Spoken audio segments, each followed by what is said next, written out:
वो चर्चा कर रहे हैं जस्टिस वर्मा से जुड़ी रिपोर्ट संसद में पेश होने के बाद क्या अब समय आ गया है कि जुडिशियल रिफॉर्म किया जाए ताकि न्याय के मंदिर पर लोगों का भरोसा और ज़्यादा पुख्ता हो। जस्टिस एन मित्तल साहब, मेरा सवाल बहुत ही सीधा सा है कि इस बात की गुंजाइश ही क्यों छोड़ी जाए ताकि जज किसी प्रभाव में आकर के फैसले को वैसा ना दे जैसा देना चाहिए। देखिए, ये तो असंभव है, ये तो पूरी तरह असंभव है, क्योंकि जहां डिस्क्रिशन है वहां बेईमानी है। और ये कानून कोई ऐसा नहीं है कि आप 2 और 2 4 कह सकें। ये ऐसी बात नहीं है। तो जो मैंने सुझाव दिया है कि दूसरे हाई कोर्ट में ट्रांसफर कर दीजिए। एक और मेरा सुझाव है कि जैसे मिलिट्री में कोई ऑफेंस करता है तो उसके लिए कोर्ट मार्शल होता है, वहीं की जो हायर ऑफिसर्स होते हैं वो उनकी सुनते हैं और उनको दोषी पाते हैं या नहीं दोषी पाते हैं, जो भी है। तो ऐसी व्यवस्था हमारी न्यायपालिका में भी हो सकती है। तो ये कुछ रिफॉर्म हमें कड़वे घूंट पीने पड़ेंगे। हम जब तक कुछ कड़वे घूंट पीने पड़ेंगे। जस्टिस सुनील गौर साहब, जस्टिस सुनील गौर साहब, 2 बातें इन्होंने कही बड़ी इंपॉर्टेंट सामने। हाँ,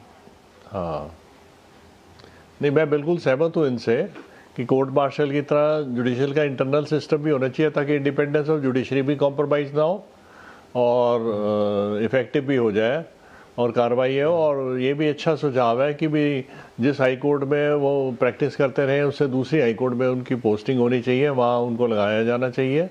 इससे काफ़ी हद तक कंट्रोल हो जाता है, इससे बड़ा फर्क पड़ता है। दोनों सुझाव बड़े वेलकम हैं और इन पे सोचना चाहिए। और मैं तो एक और सुझाव देना चाहूँगा कि आपको इसमें सरकार की तरफ से भी किसी को डिस्कशन में शामिल करना चाहिए ताकि उन तक भी ये बात पहुँचे। जैसे कानून मंत्रालय से कोई हो, वो आके वो इस ऐसे डिस्कशन में शामिल हो ताकि वो भी इसका नोट लें। आज का डिस्कशन बड़ा अच्छा रहा, बड़ा फ्रूटफुल रहा। एक चीज़ और पूछना चाहूँगा आपसे जस्टिस गौर साहब कि जब मौजूदा कॉलेजियम सिस्टम में ये कितना संभव है कि अपने ही जज के खिलाफ कोई कोर्ट मार्शल जैसी कार्रवाई कर पाएगा? नहीं, बिल्कुल संभव है। देखिए, ऐसे है, इसमें ये है, कोई भी बात अपने पे नहीं रहता। कोई कंप्लेंट आती है, उसकी निष्पक्ष जांच होनी चाहिए। चीफ जस्टिस ऑर्डर करेगा, जिसमें कार्रवाई होगा। कोई अपने आप को इसे एक्सपोज नहीं करता ऐसे। वो कहते हैं ठीक है, पूरा जो है कानूनी का होना चाहिए और सच सामने आना चाहिए और एक्शन होना चाहिए। कोई भी राइट थिंकिंग जज ऐसे नहीं होते। ज़्यादातर जजेस होते हैं, मेरा ये मानना है, ज़्यादातर जजेस होते हैं वो ऑनेस्ट होते हैं। बहुत कुछ कम होते हैं जो ऐसे ब्लैक शीप होते हैं जिनकी वजह से जुडिशरी बदनाम होती है। खेद की बात है। आपका डिस्कशन बड़ा अच्छा था, आपको हम बधाई देते हैं कि आपने बड़े अच्छे टॉपिक पर डिस्कशन लिया और ये बात सरकार तक भी पहुंचनी चाहिए और जुडिशरी में चीफ जस्टिस तक भी पहुंचनी चाहिए ताकि वो इसका संज्ञान ले। जी, बहुत बहुत धन्यवाद। आपको डिस्कशन अच्छा लगा। आभा सिंह मैम, मेरा सवाल ये है कि ये जो सुझाव दोनों लोगों की तरफ से आए, लेकिन सवाल ये उठता है कि जज के खिलाफ सुनवाई करे, ये कितना निष्पक्ष व्यवस्था होगी? बिल्कुल, ये बात सही है। You can not be a जज इन योर ओन कॉज। आप अपने ही कोलीग के बारे में आप डिसाइड करेंगे, वो कहीं से सही नहीं बैठता। मुझे लगता है कि अब इसकी भी एक कमेटी होनी चाहिए जिसमें सीवीसी होने चाहिए, चीफ जस्टिस होने चाहिए। Why should only chief justice decide? आप सीवीसी को लीजिए, चीफ जस्टिस को लीजिए, आप एक थर्ड डायरेक्टर सीबीआई को बैठाइए। That committee should be standing committee की अगर करप्शन के इस तरह के मामले आते हैं तो यही कमेटी बैठेगी। तो क्योंकि सबको अप्रोच करना मुश्किल होगा, जैसे आपने कॉलेजियम सिस्टम की लक्ष्मण जी बहुत इंपॉर्टेंट बात उठाई कि इनका ये खुद ही अपॉइंट करते हैं। और एक कहावत है ना, बंदर बांटे रेवड़ी खुद अपने को दे। तो ये सब अपने ही परिवार को देते हैं। वंशवाद जो है जुडिशरी का, उसको चेक करना चाहिए।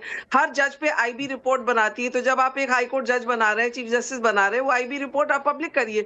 Late us know what if there has been any corruption charge against him, lower court में है कि नहीं है। क्योंकि हमने जजेस पे बहुत एक आयरन कर्टन डाला हुआ है इनके ऊपर। हम कहते हैं नहीं, हम इनको आरटीआई में इनका इन्फॉर्मेशन नहीं देंगे, इनके इनकम टैक्स रिटर्न्स पब्लिक नहीं करेंगे। क्यों नहीं करेंगे भाई? आप जो है इतनी पावर इनको दे देंगे और इनको ट्रांसपेरेंट नहीं करेंगे तो मानी बात है, इस तरह की चीजें होंगी। और मैं ये बिल्कुल नहीं मानती हूँ कि कहना कि जजेस में करप्शन कम है। मैं तो मानती हूँ जितना करप्शन जिस ऑर्गेनाइजेशन में, उतने ही प्रोपोर्शन से जजेस में भी करप्शन है। और बस ये है कि इनके बारे में डिस्कस नहीं होता क्योंकि हमारा आप कंटेम्प्ट से डरते हैं। सलमान खान का केस देखिए, मैं हैंडल कर रही थी, लोअर कोर्ट ने 5 साल की सजा दी और वही केस जब बॉम्बे हाई कोर्ट में आया उनको बरी कर दिया गया और आज तक किसी को नहीं मालूम है कि जो फुटपाथ पे लोग सो रहे थे उनको किसने क्रश किया, सलमान गाड़ी चला रहे थे कि नहीं चला रहे थे, मीम बन गया कि रोबोट चला रहा था। तो आप देखिए इस तरह की अगर वाहियात जजमेंट्स आते हैं और उसमें हम चुप बैठ जाते हैं तो मानी बात है इस तरह की होगा। तो आई रियली सैल्यूट यू कि आपने हिम्मत तो करी इस पे डिबेट करने की लक्ष्मण जी। बाकी कोर्ट्स तो बाकी चैनल्स तो तैयार ही नहीं है इस पे बात करने के लिए।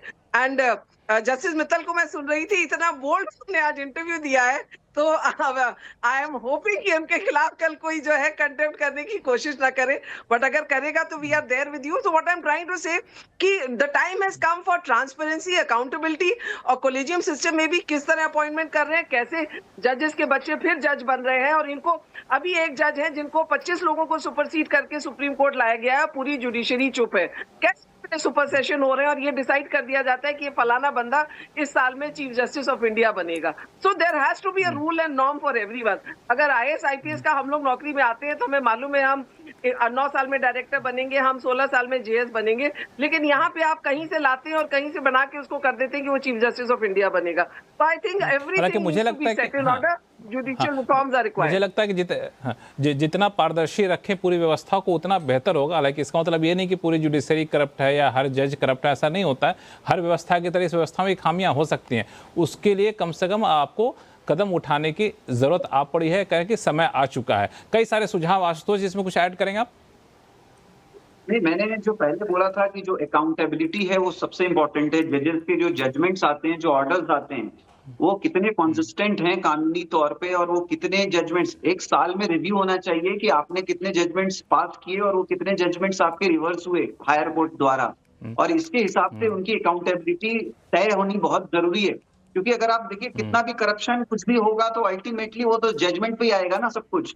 तो अगर आप जजमेंट को अगर अकाउंटेबिलिटी बना रहे हैं तो फिर करप्शन को आप काफी हद तक कंट्रोल कर सकते हैं।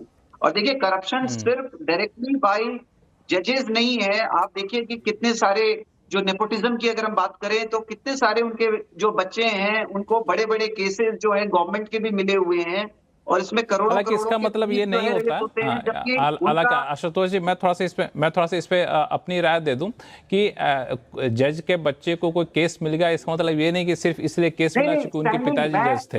ये हो सकता है कि उनके ये कोइंसिडेंस हो कि उनके फादर जज रहे हों, लेकिन ये एक मैं बोल रहा हूँ जो स्टैंडिंग काउंसिल बनते हैं, स्टेट के स्टैंडिंग काउंसिल, उनका एक्सपीरियंस अगर आप देखेंगे, मुझे लगता है आभा जी कुछ ऐड करना चाह रही, अगर आप उनका एक्सपीरियंस नहीं आशुतोष जी, बहुत सही पॉइंट आप उठा रहे हैं, बहुत सही पॉइंट आप उठा रहे हैं। स्टैंडिंग काउंसिल जो बनते हैं सब जजों के बेटे, भतीजे, दामाद, यही 3 रह, या बेटी हुई तो वो बन गई। तो बिल्कुल आशुतोष जी, प्रभाकर मिश्रा, समय कम है, एक लास्ट कमेंट आपसे।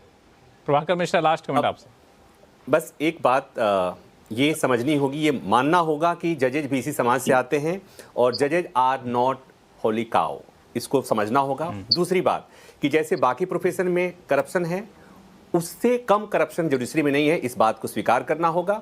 और एक बात और, आभा जी ने एक बात कही कि इसमें भी है, लेकिन बाकी प्रोफेशन में और यहाँ पर एक बेसिक अंतर क्या है कि बाकी प्रोफेशन में करप्शन, करप्ट लोगों को उस प्रोफेशन के लोग उतना डिफेंड नहीं करते जितना जुडिशरी में करप्शन को जुडिशरी के लोग डिफेंड करते हैं।